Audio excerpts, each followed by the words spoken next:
Dear students, today we will discuss a topic from chapter 8. The name of the chapter is controlling and the name of the topic is process of controlling. In your previous class, you might have studied about the meaning of controlling, but still to revise, we'll see the meaning of controlling. There are 5 functions of management. One of the important functions of management is controlling.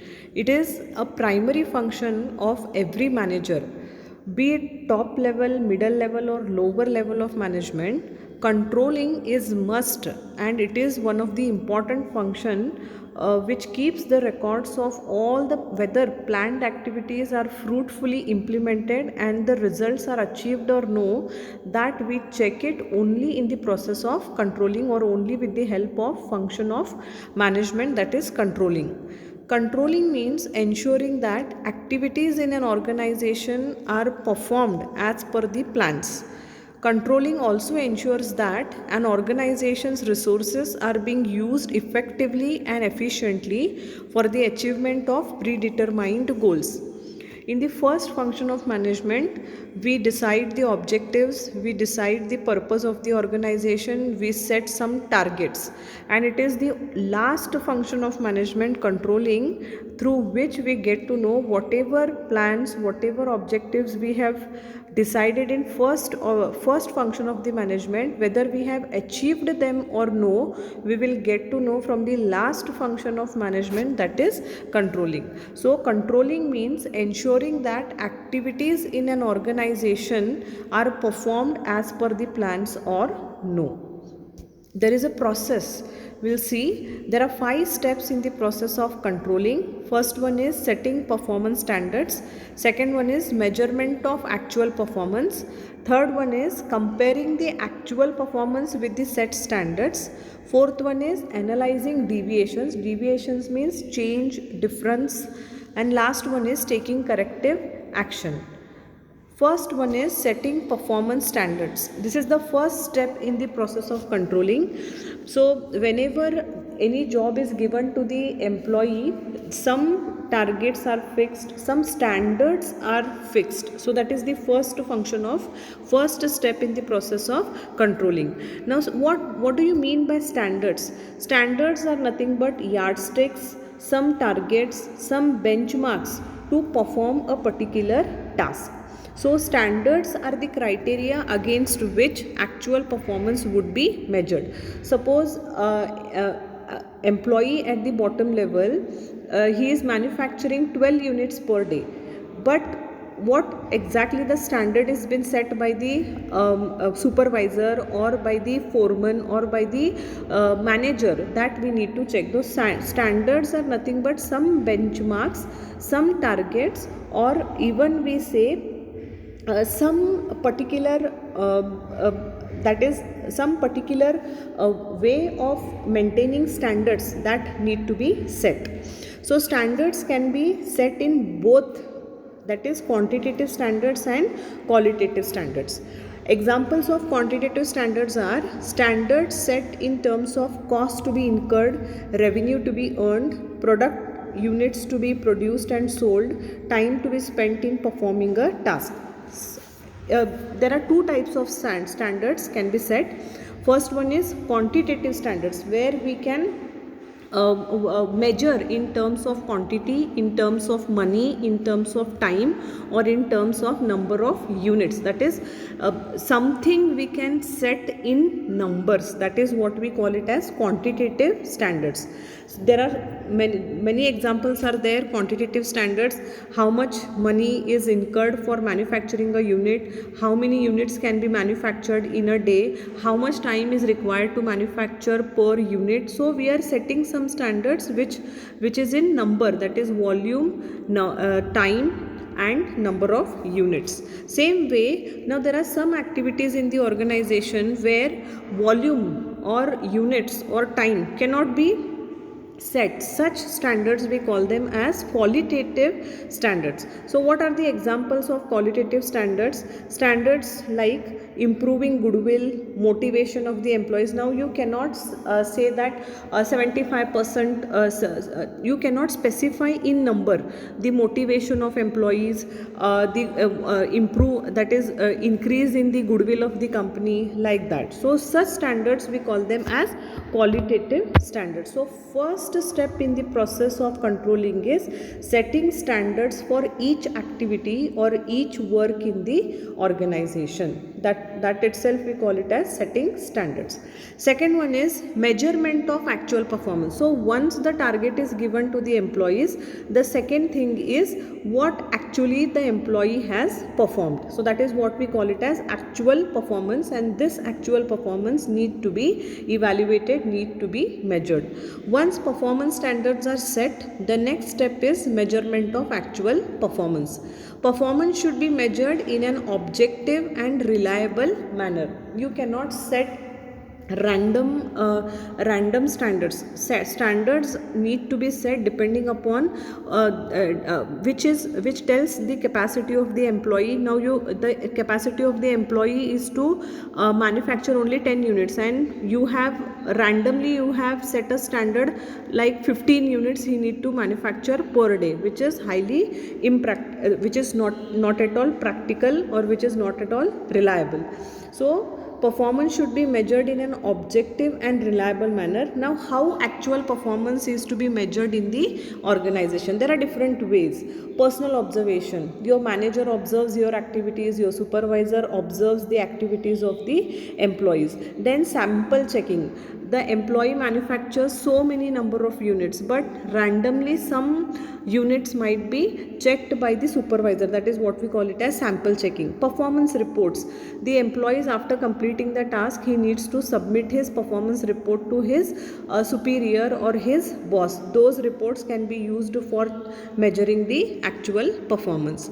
As far as possible, performance should be measured in the same units in which standards are set, as this would make their comparison easier. So when measurement is, when the evaluation of the actual performance is going on, the evaluation should be done based on the method which is used for setting standard performance. So there should be, it is easy for the manager to compare actual performance with the set standard. So this is the second step in the process of controlling, that is measurement of actual performance.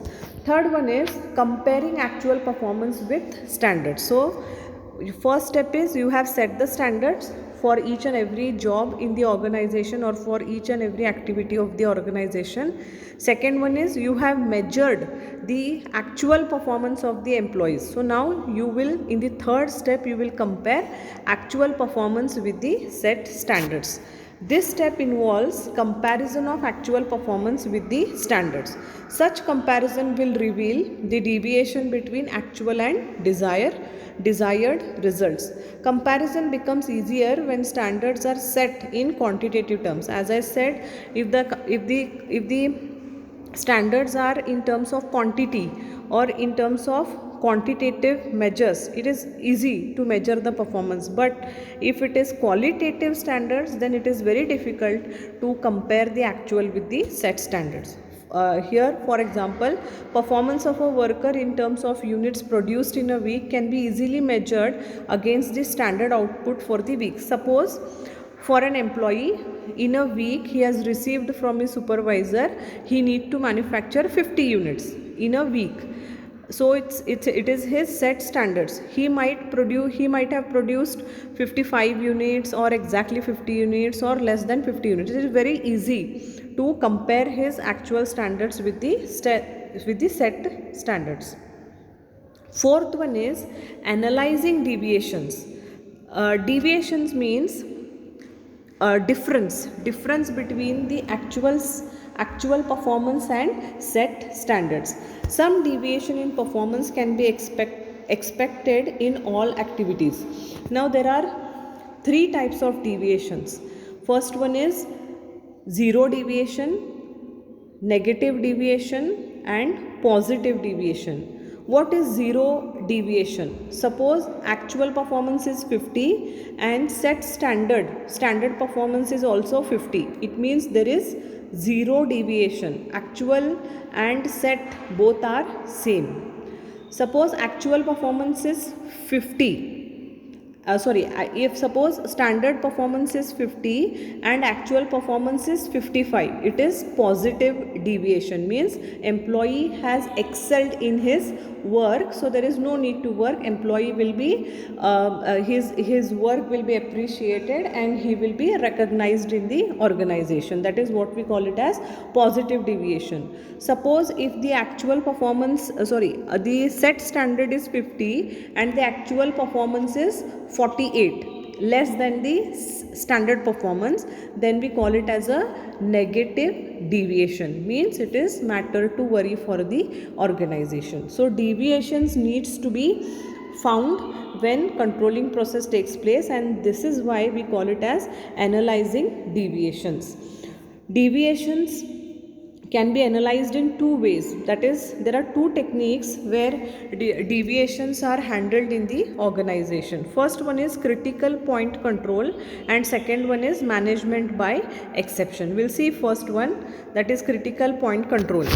Now, it is neither economical nor easy to keep a check on each and every activity in an organization. Control should therefore focus on key result areas. Now, for an organization, it is very difficult to check each and every activity of the employees. So what organization does? Organization finds out critical areas in the sense we also call them as key result areas, which are very crucial for the organization. It means these key result area, if key result areas fail in the organization, the entire job or the entire activity in the organization fails. Like for example, in a manufacturing organization, an increase of 5% in the labor cost may be more troublesome than a 15% increase in the postal charges. Suppose if your postal charges increases by 15%, it is not a matter of worry.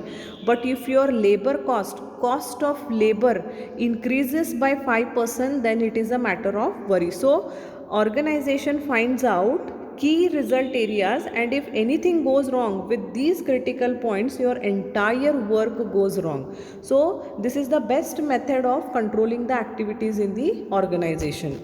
Second one is management by exception. Management by exception, which is often referred to as control by exception, is an important principle of management control based on the belief that an attempt to control everything results in controlling nothing.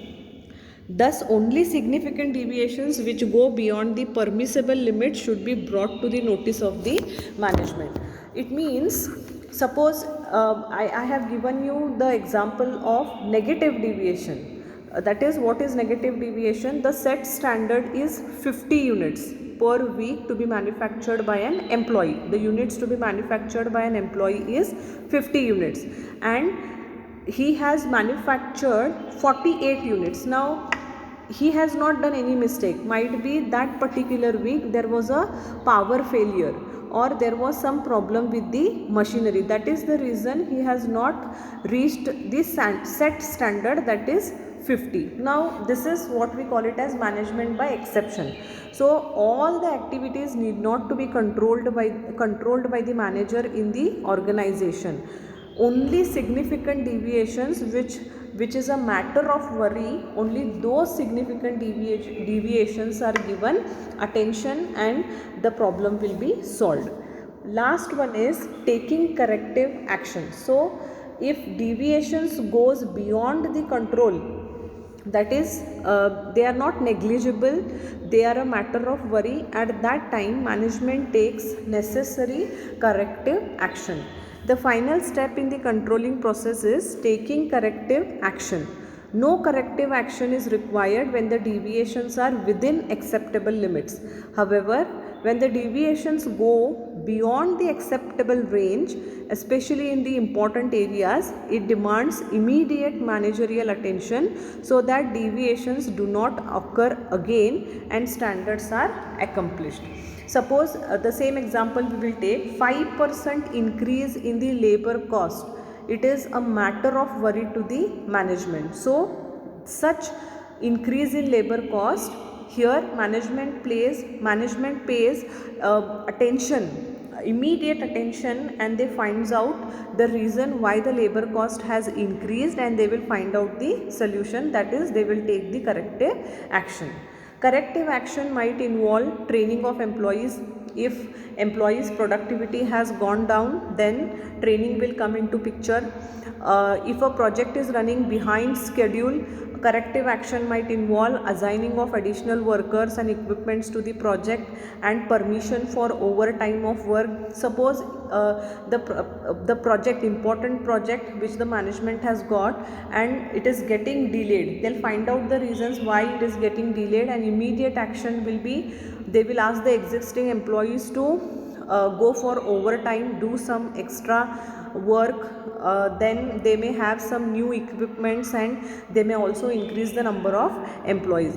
In case the deviations cannot be corrected through managerial action, the standards may have to be revised. Suppose if the management has set high standards, at that time there is no other option, they have to revise the standards, and once again they will reframe the new standards to new standards for better results. Here are some of the examples of corrective action. Causes of deviations are there, and corrective actions taken by the management. Suppose if the material is defective, then change the quality specification for the material used. That is, these are the corrective actions to be taken.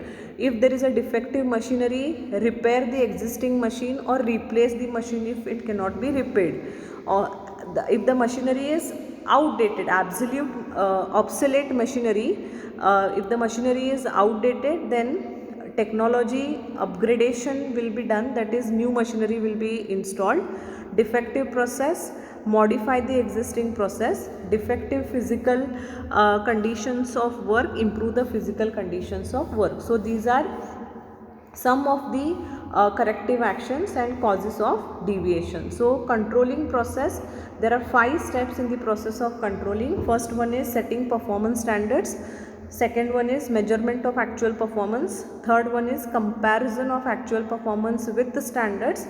Fourth one is analyzing deviations, and fifth one is taking corrective actions. Thank you.